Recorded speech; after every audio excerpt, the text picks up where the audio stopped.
So let's have a little rundown about the types of lighting and how we tend to highlight rooms when it comes to design if we get the opportunity. There are roughly 3 categories of lighting, the first one being ambient. This is usually your main lighting in a room, so it'll be your downlights if they're generally spaced throughout a room, central pendants or anything like that will give a general area of light from a certain point of the room, but generally wash the room with light. You've then got your accent lighting, which is a little bit more subtle, but generally about highlighting certain areas or something you specifically want to put a light towards. So this is directional spotlights, LED strip lighting, hidden lighting, up lights, that sort of thing. So it's not necessarily your main light, but it adds sort of like additional support to that and can highlight certain areas that you might want to focus attention on.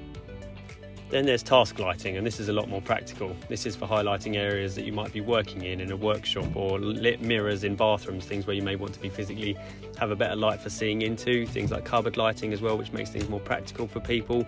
And these can be as boring as fluorescent strips, right back up to LED strips again.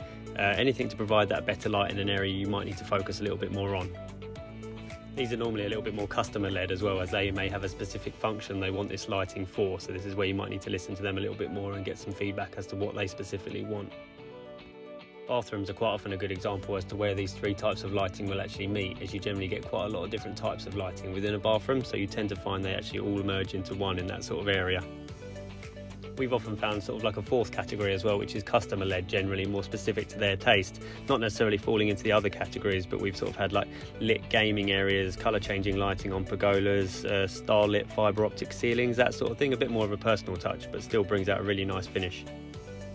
Lastly, I found that all these types of lighting can also be quite easily transitioned into garden lighting as well, because they all serve purpose in specific garden areas as well based on clients' requests, but it's quite easy to transition those lighting styles as well and produce really good results outside.